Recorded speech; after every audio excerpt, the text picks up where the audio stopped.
Survivor Specialist Phil and Alexa are back with our episode 5 of our Survivor China rewatch, moving along and finally into what I consider just the golden stuff of China. The first 4 episodes are really entertaining, a lot of good buildup, a lot of great characterization. We get to know a lot of people really well, just not Amanda. There you go. Whoever had it on the drinking game on the bingo card, I already got it out of the way. But this is when the game really picks up, and this is when Survivor China becomes Survivor China, because Fei Long actually starts going to tribal councils, or at least the members of Fei Long start going to tribal councils, and we start to actually fall in love with some of these characters and start to care about them because they actually get screwed over right at the beginning of this episode. Alexa, how unfair is this twist? It's pretty darn unfair.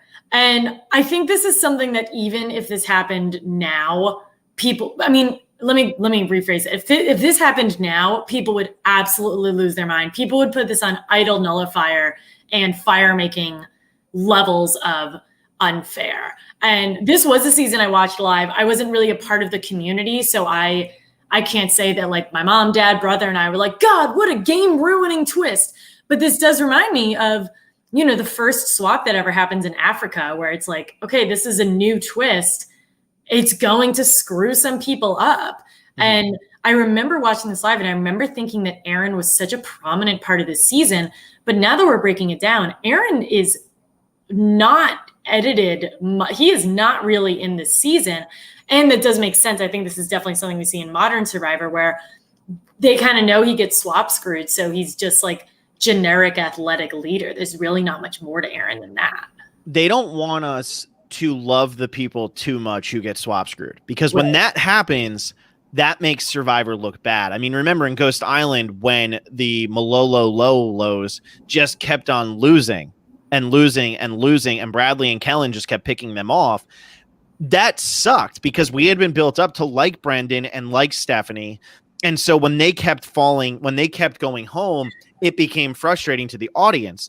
That would have been really frustrating. And the good thing for them was James was such a great character that Aaron going home would be overshadowed by James's arc that luckily for Survivor starts to come into play after this. And then he goes on to win fan favorite back-to-back seasons, so that was the good thing that they had going for them. But yeah, I like Aaron a lot, and I think Aaron could have been a great Survivor player. And I actually think, I will say this, greatest challenge throw in Survivor history, maybe possibly the stupidest vote in Survivor history, which we will get to, because James made it abundantly clear that them throwing that challenge was the most despicable thing in his mind, and he would never, ever, ever work with them.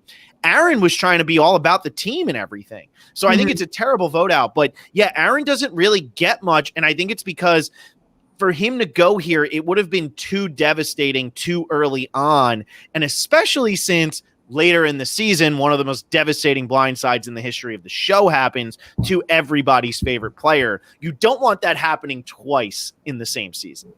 Right. And I think this is definitely the funniest challenge throw. I mean, we'll walk through the actual challenge. This is by and away the most entertaining challenge throw ever. It's egregious isn't even the right word to describe how PG and Jamie performed. But one thing that I actually forgot about, and not to jump too far ahead, is that PG and Jamie did not tell Eric that they were doing this. And this throwing a challenge is usually very, very discussed. Everybody agrees to it before they go through with it. And they were just like, yeah, we're going to do this. And Eric has a huge crush on me, so I know he'll be fine with it. I was going to say, luckily for Jamie, her and Eric were about to get married, because if that wasn't the case, like if you really think about it, let's say that was any of the other men on this season. If that was Dave, if that was Frosty, if that was Jean Robert, if that was Todd, I don't know if they would have taken it as well as Eric did. And I think that worked in Jamie and PG's favor, and good on them knowing who they had on their side. But also, they're very lucky it was Eric, because I think Eric is more of a passive guy, not looking to fight. He even goes down there and he's like, what the hell was that? Like after the challenge takes place, because he knows something is clearly up. But they were lucky it was him, and they were lucky that him and Jamie had as strong of a connection as they did, and that it started then, because if it didn't start then, I would not have been surprised to see Eric say, screw that, this is ridiculous, I'm getting rid of PG, because he still would have liked Jamie, but get rid of PG in that moment, because I always say that Jamie and PG, like, oh, they get too much hate. PG was in my top 100 players. Jamie is not, because obviously she goes out much earlier than PG, but they are so bad in this episode in terms of, it's an amazing challenge throw. And I will say it is 100% the right move. If production is going to give you a gift like this, you absolutely take it. But oh my God, are they arrogant and terrible and frustrating in this episode. And like, it really, like, you sit there and you're not enjoying it as much because they're being so cocky. The only way that it is that is okay is because we all know what happens to Jamie later on in the season, which is hilarious and is kind of like the greatest payback, where it's like, how's your idol doing, Jamie? How well did that challenge throw actually do for you? So if they would have handled it better, and if they would have thrown it and not been laughing during the challenge and not, like, I'm okay with her even purposely throwing the thing away. Fine, whatever. Well, yeah, that's you got to do that. You got to do that. Because that's like a mistake that does, like, that's something that has happened in challenges where, like, you're at the finish and then you're missing a puzzle piece. Like, that could have been very coincidental. But Jamie saying, like, take a long, deep breath, Eric, and PG saying, I'm really good at Sudoku is absolutely wild. It's obnoxious and it's too much. And I think that's the thing is, like, I will say this to anybody who goes to play Survivor. If you're going to throw a challenge, do it in the Dom Abate way, where there is conflict about, was it a challenge throw? Did Dom and Chelsea really throw the challenge to get rid of Bradley, or no? They say they did. Bradley tends to think they did, but we don't necessarily know. You got to be more subtle, because again, this is season 15.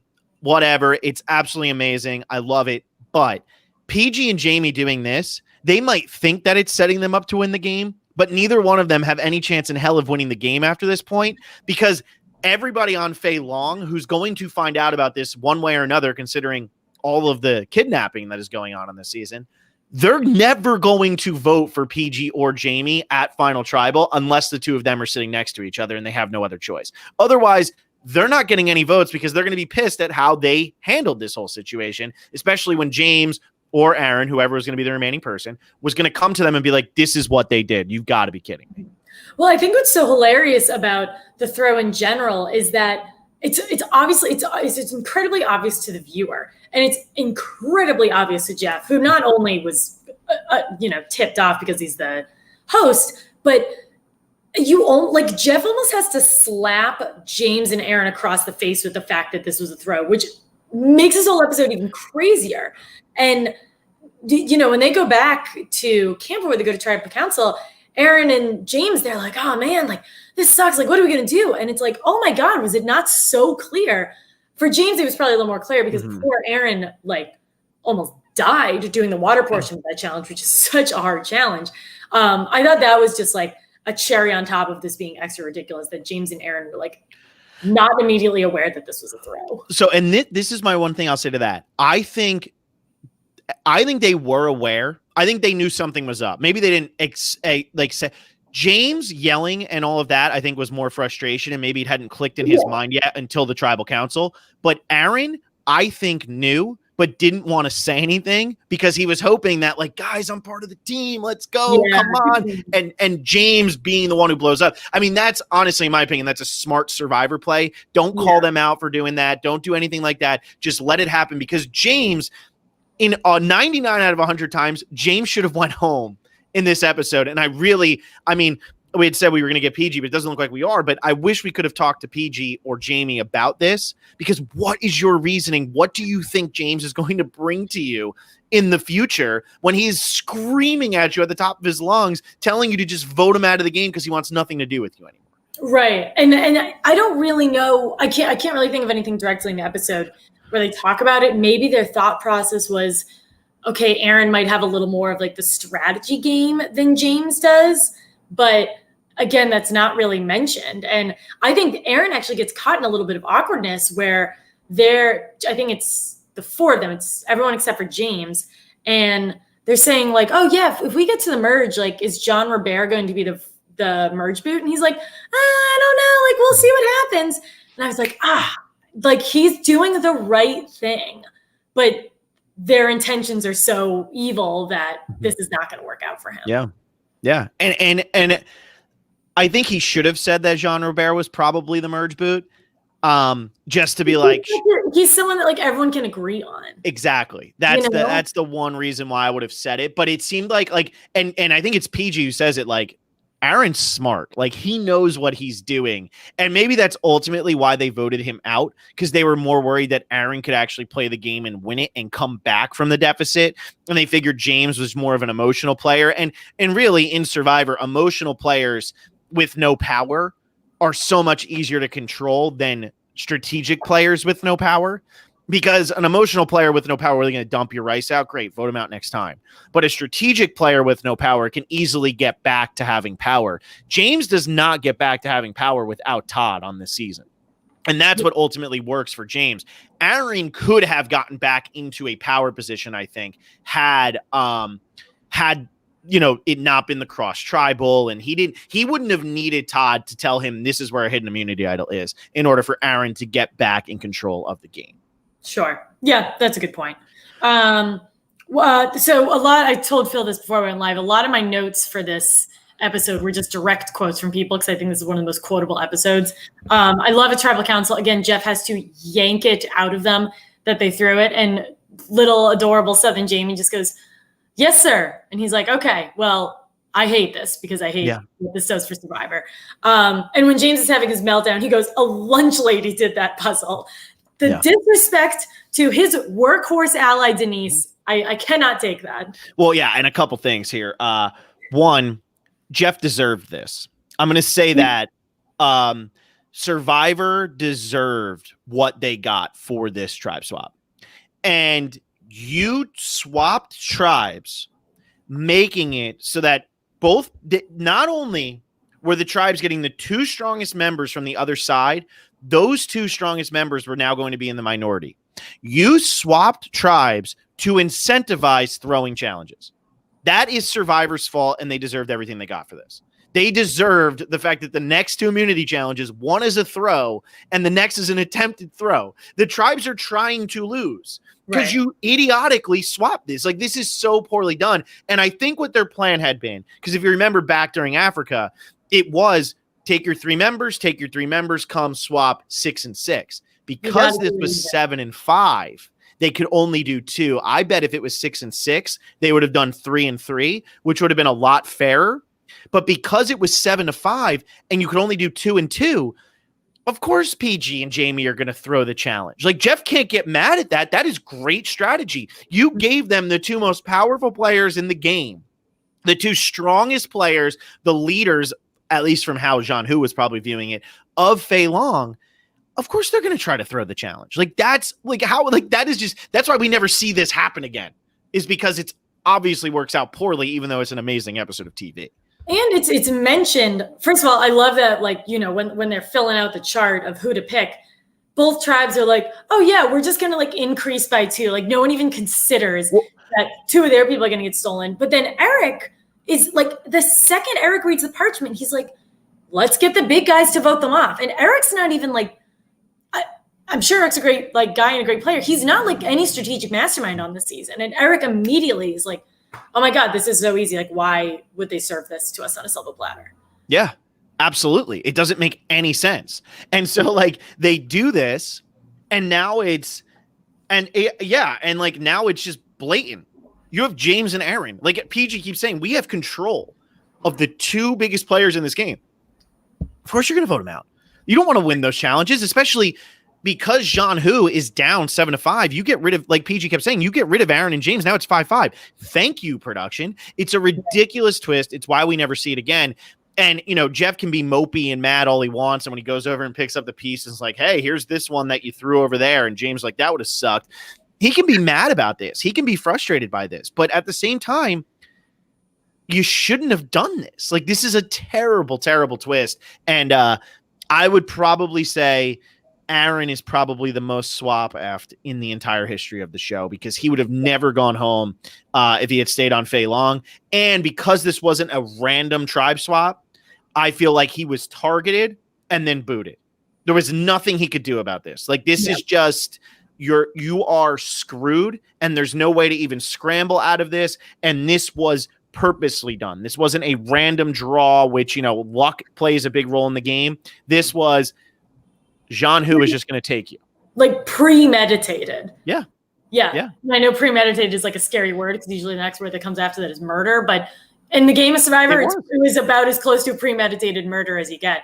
And I think if you flip over, I think Aaron's the most swap screwed guy we've had. I think Sharia really gets a breath of fresh air because it's based on the previous episode, Sharia was going home. And I think Fei Long, they definitely make the right choice bringing Frosty and Sharia. Yeah, I mean, they didn't have nearly as much to choose from. They weren't going to take PG. They weren't going to take Jamie or Eric. They might have taken Eric, and actually, I bet they wish they would have taken Eric now because an interesting thing was Sharia at the beginning of this episode was saying how it's the four of them, they're clicky, and I'm on the outside. Would have been interesting had Fei Long chosen Eric and Frosty and just taken the men. I don't know if Sharia would have stayed with PG and Jamie. I could have seen her voting with James and Aaron, but then again, I could see James and Sharia not getting along well because James is all about hard work and Sharia was all about save my energy for challenges. So I don't know how that would have worked, but that would have been a much more interesting dynamic than what we got.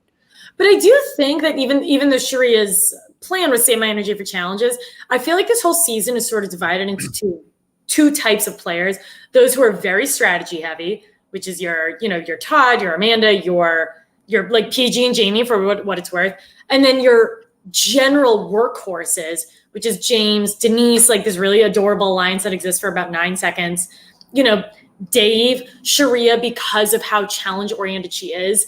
And then you have like Courtney and John Robert, who are kind of like their own situation. Mm-hmm. But I think Sharia would probably have just related to James and Aaron more because their focus was performing well in challenges. And all Sharia wanted to do was win a damn challenge. Yeah.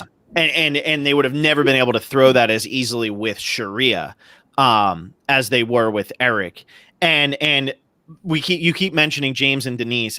James literally says that her working hard is attractive. And if he was a little bit, I forget if he says if he was younger or older and she was a little bit younger or older, she would be in trouble. And I thought that was just absolutely hilarious. Yeah. Because who is like, and this is no disrespect to Denise, but like she's got the freaking party in the back going on and all that. And like nobody's sitting there going, oh my God, Denise, we're drooling over it. But there's James just sitting there being like, she would have been in trouble if they were closer to the same age because she's attractive. And I just think it says like, for James as a person, I think this is why the throwing of the challenges bothered him so much. And even when he has to, in the next episode, when he has to throw the challenge with the balut or when he's trying to, you can see that it just kills him because what he respects and what he loves in probably his real life is just hardworking. Don't blab. He would probably hate us because we do a podcast. He doesn't want to listen to us talk. Shut your mouth and do your job. Like just go out there and do what you got to do. And I think that's why James just got along so well with Denise because, Courtney and Jean Robert are constantly fighting and Amanda and Todd are constantly scheming. And he doesn't have time for that. That's not what James is there to do. James is there to just pick things up and put them down. And that's how he wants to play the game. Which is why it's so exceptionally funny to me that he was in the Survivor Ghost Island reunion. To this day, I wonder how much Survivor paid him to just be there. And he didn't even have to try to look miserable. He just did not want to be there in the first place. So, yeah, I mean, that's who James is. And I think you're right. That scene reminds me a lot of in Survivor Vanuatu when Sarge and Twyla are teaming up. And Sarge is like, man, I would put her in a dress and take that woman out to dinner. Yeah. Hell yeah, you would. Like, that is a man who respects a woman. I love it. Yeah, no, it's so good. It's so good. And then speaking of respecting women, I just want to talk about this. So now when Aaron and James get taken, Jean Robert immediately says, we all need to talk about what our plan is. And of course, because he's Jean Robert and everybody is so irritated by him, they don't want to talk about it. However, I believe that this is the right move for Jean Robert. I think he's 100%.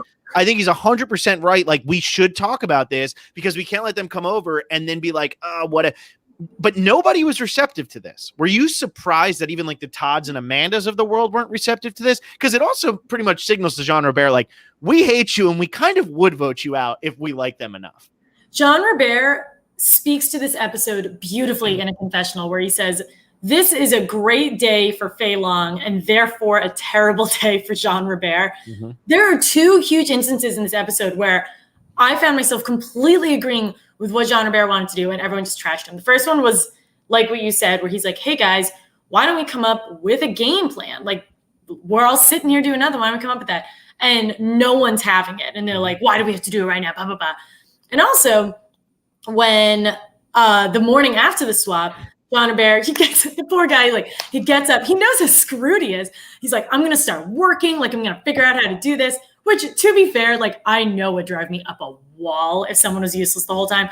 But he's like, all right, guys, like, here's what I think we should do. And everyone just nails him. And Sharia's like, this is the best day of my life. It like reminds me of like, you know, like your dad will sit there and watch TV for 12 straight hours. And then he'll suddenly rise up and like start to cook dinner or something. And he'll be like, hey, could somebody come in here and like take the garbage out? And you're like, oh, now you're going to start barking out orders because you got up for the first time in 12 hours. Well, everybody else was cleaning the house for the last 12 hours. You know, like that's what Jean Robert feels like here. And look, again, his intentions there. The first time I don't really understand why they were so anti-receptive to that, like why they wouldn't accept like this is what we should be doing. But the second time, his intentions are right. But it goes back to him telling Courtney, don't touch the pot. He is so annoying and has passed the point of no return by so far. He has just gone beyond anything. And there's no way you're ever going to bring these people back to your side. It's just never going to happen. So even though what he's saying makes sense, every single one of them hates him so much by that point that they are never, ever, ever going to agree with him. And they are never going to even bother giving him the benefit of the doubt. Because what is the point of giving Jean Robert the benefit of the doubt when nobody likes him? And so they kind of bully him, but at the same time, we're only getting snippets of Jean Robert and we're irritated by Jean Robert. What must it have been like living with him? It must have been bad. But, you know, when we spoke with Morgan last week, she made a really good point that a lot of his confessionals were done in the water and therefore likely naked per our conversation with Leslie. But he was very clothed in a lot of his confessionals. So maybe he was just smelling worse. I mean, maybe it just got to a point where you couldn't even be near him anymore. I'm really not sure. And I remember watching this live and thinking Jean Robert is the biggest piece of crap, blah, blah, blah. And I'm watching this season now and I'm realizing there's a lot of that's true, but it's what's the phrase? Like a broken clock is right twice a day. Yeah. He's trying and it's like, it's too far gone where even when he is doing something correct, they don't even consider it. They don't care. And it goes to the whole, like, first impressions are the biggest deal. First impressions are the biggest problem. And so when it comes to Jean Robert, his whole plan was start out and then work my way up. His first impression, though, was so bad that there's no recovering from it.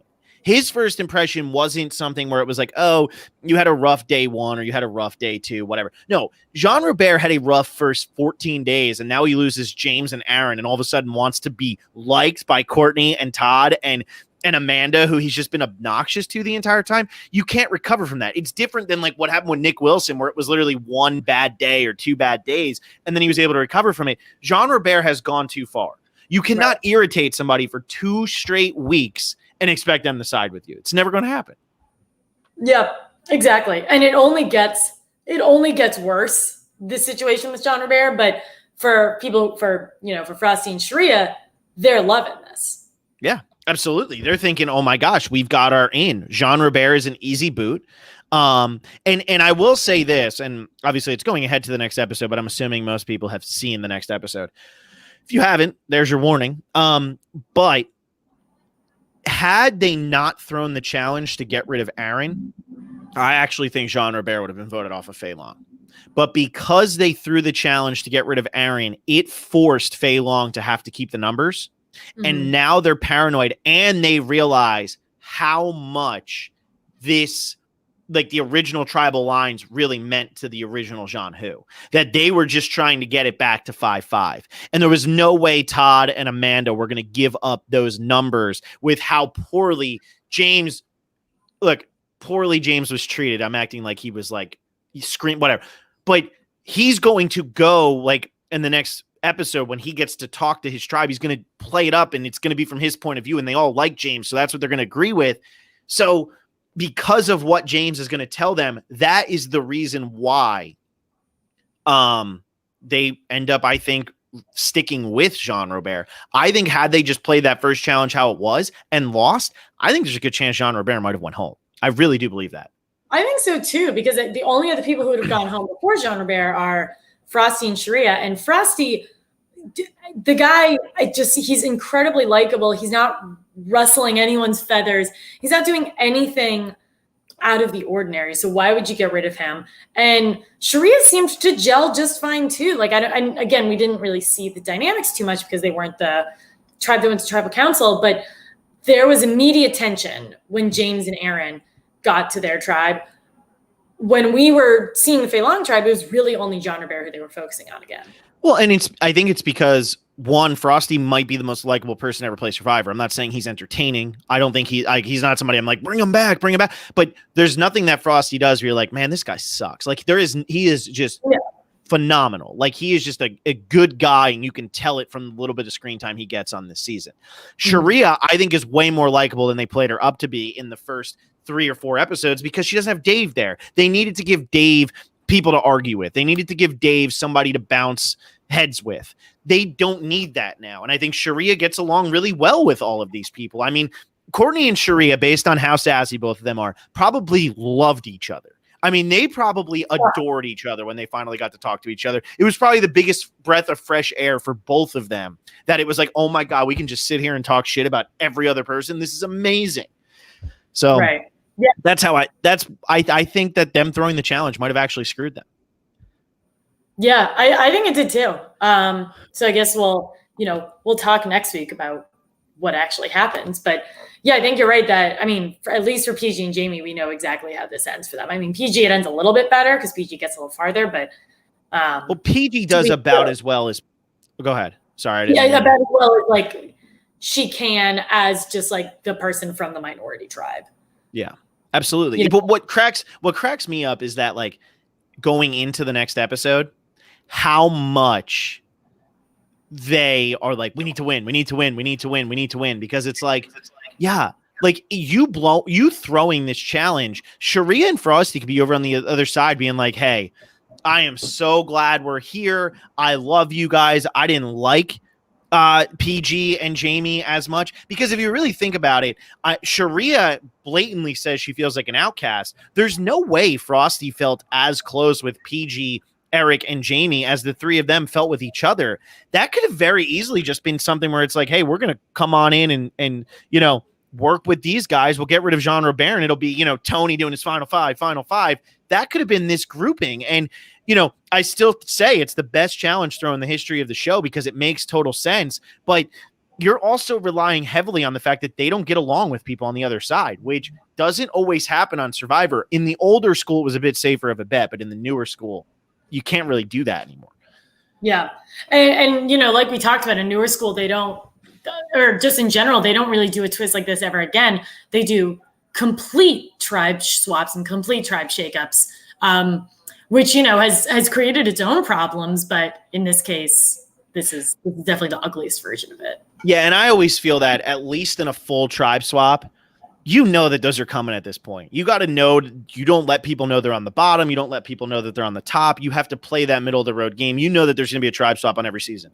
I'm fine with the random tribe swaps at this point, though, because the random tribe swaps, everybody has an equal chance of getting screwed.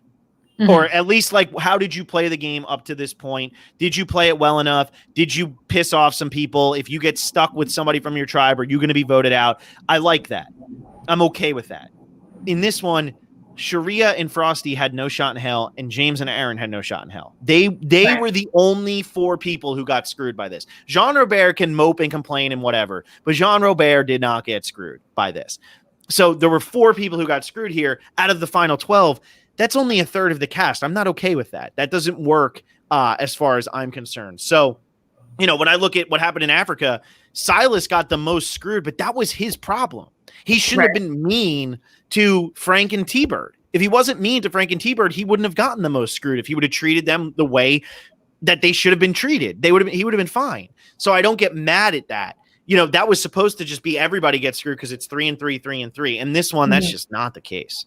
Yeah, and that's the main difference. And like you said, if this was 6-6, I think this wouldn't even be a conversation. But because the numbers are already so imbalanced, I feel like there are many other ways how they could have swapped this up. Like they could have done what they did in Guatemala, even though I know they want to pretend Guatemala doesn't exist, where you nominate each other, make a little auction out of it, and swap the tribes that way. Because 7-5, you can make an even tribe split, but the way they divided to just keep it 7-5, I think they kind of fixed it a little bit in Gabon, where like they ranked the tribe members. That's essentially what the China one is, except in a fairer way.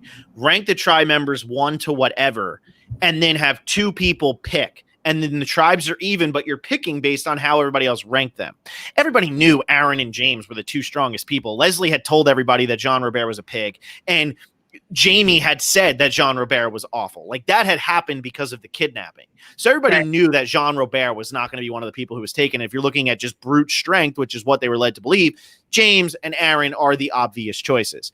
But Gabon kind of perfects this, and I wish they would do what they did in Gabon again. It's funny because our patrons taking on the TRHS patrons in their online reality game, that starts off with the schoolyard pick'em.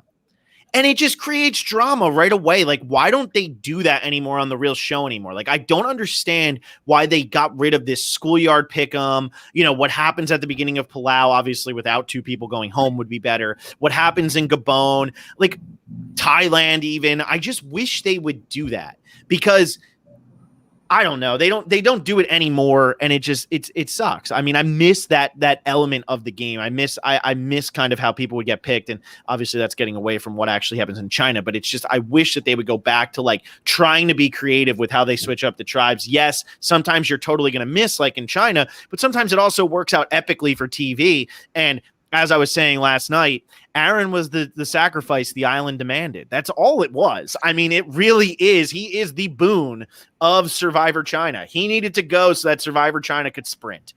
Sorry. Yeah. But and it is funny. I mean, I'm sure in like the hundreds of podcasts that we have like publicly available, we have definitely said in recent seasons, like, how dare they do this twist just so that we can have the TV moments? This is like the Game Changers Double Tribal Council. Yet here we are now, and we're like, you know what? China turned out to be a great season. So, but they get lucky sometimes. They get lucky. Yeah, sometimes it works. And I mean, tell me you don't still sit there at that tribal council and you're not still a little sick to your stomach because Aaron's going home. You still feel that pit in your stomach of like, this guy did nothing wrong. And that sucks. But we also didn't have the attachment to him that we had to Malcolm coming out to play his 3rd time, who gets absolutely toasted. And we're just like, you've got to be kidding me. This is ridiculous. And ultimately, it worked out for Survivor here because James is one of the most likable people to ever play the game. And we could say what we want about what happens in Heroes versus Villains, but he wins fan favorite twice. And everybody was still rooting for him in Heroes versus Villains. Maybe in retrospect, we're like, but at the time, everybody was rooting for him. So it worked out for Survivor. And sometimes it does. In other cases, such as the Malcolm moment, it did not. And so that's kind of the thing. Edge of Extinction, Chris Underwood coming back in, epic final episode. It works, maybe, but ultimately in the long run, you're like, what precedent have we set for this show? And that's kind of how this felt, where it was like, are the strong guys just going to like literally get screwed for nonsense reasons now every season from here on out? The game's also way more meta now, where Malcolm in the moment is like, I am getting so effed. And I'm sure Aaron, as he was getting voted out, was like, oh man, like I got so swap screwed. Like Reddit's going to be on my team, because that's just not what Survivor was. That's just not what Survivor was at that point. Like this was a huge twist that just was super entertaining. And in retrospect, it didn't work out. Yeah. And you got to remember too, like the season before, we'd had Michelle get screwed with the merge that then resulted in them going to tribes again, which made no sense. I don't think Cook Islands really had any type of like screwed moments. Definitely not like Screwed is an interesting word, but the bottle twist is questionable at least. The bottle twist is BS. That's a good point. That is a good point. The bottle twist is BS. Yeah, I forgot about it. So they were, I mean, you gotta remember Survivor's still trying to find its way in season 15. We call it the golden years because 15 to 20 is the best stretch Survivor's ever had, but it's still like they were finding their way, and a lot of the stuff they did worked out even when it was egregious, like this twist. Like this twist was awful, but it worked so well because now we all have James, we all loved anyway coming into this episode. So that works. And then season 16 with the final 3 BS, and then, season 17, you have like 19 different tribe swaps. They were still kind of coming into their own, and they were figuring out what works and what doesn't. So you're a little bit more okay with it. It's like now you know what works and what doesn't. Stop doing things like Redemption Island that everybody is disgusted by.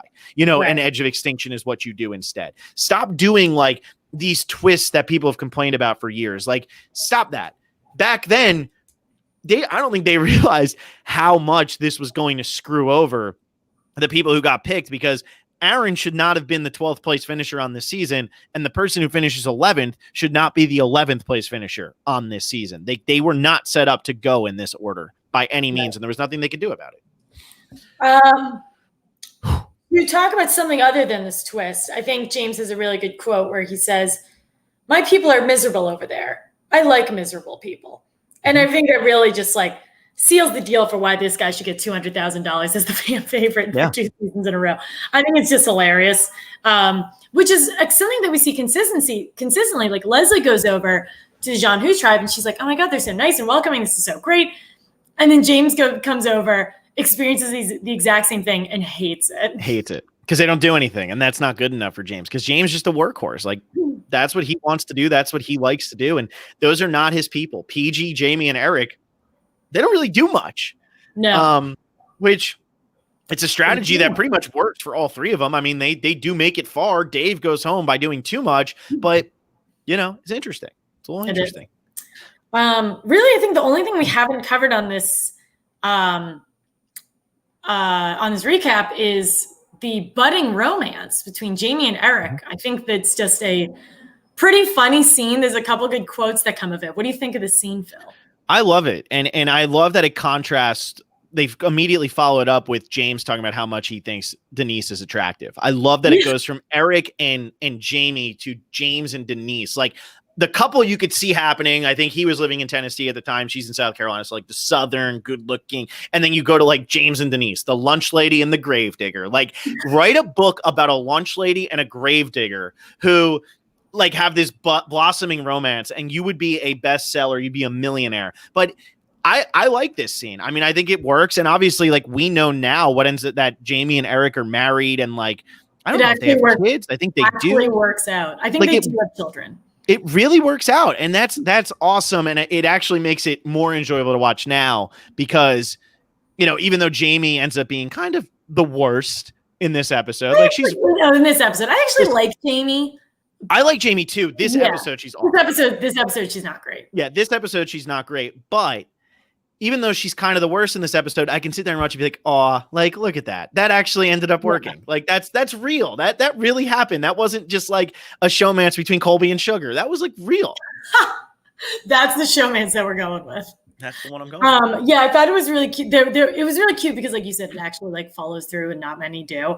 But I think there are 2 things that I think are really funny in the scene. Eric is talking about how I think they really bond over their shared faith, and Eric is like, it's so biblical, except for the fact that we're in China, not in the Garden of Eden, and we're starving in this.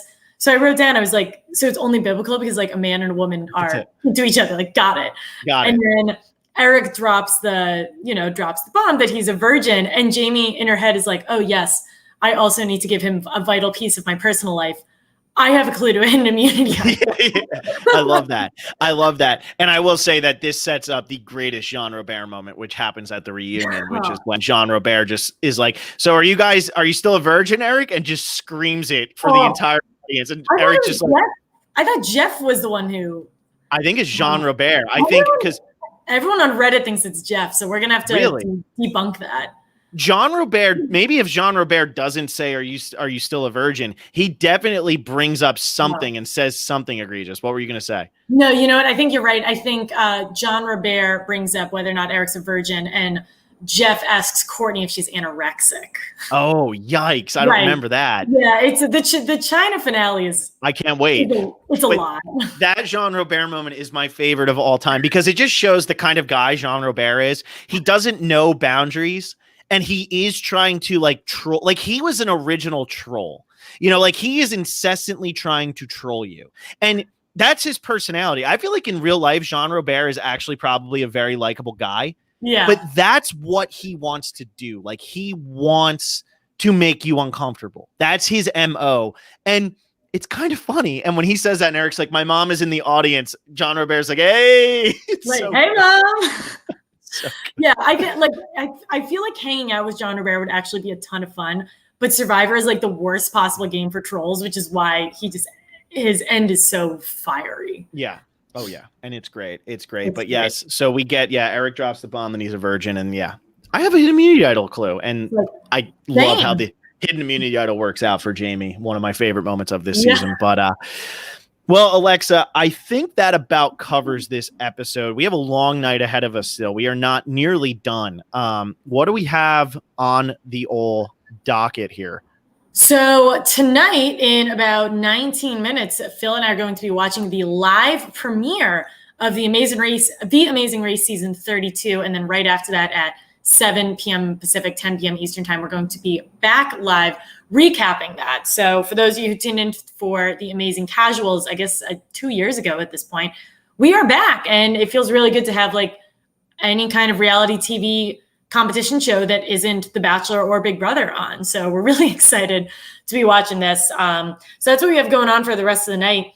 And then, as I mentioned yesterday, I'll bring this up again in 2 hours. But next week for our China rewatch, we're actually moving it to Thursday night at 6 p.m. Eastern, 3 p.m. Pacific, because we are talking to none other than Sharia Lloyd. So we will actually get to hear her answers to the questions that we have. So make sure to tune into that. That's going to be a ton of fun. For those of you who are tuning into our Disney recaps, we are going to be recapping The Princess and the Frog next Wednesday, right after The Amazing Race. So we have quite a busy couple weeks for you guys, but we think you guys are really going to enjoy a lot of it. Make sure to become a patron. Phil and I have been watching our patrons do so well on the WrestleHands patron. What's the full sentence? What am I going to call it? Online reality game.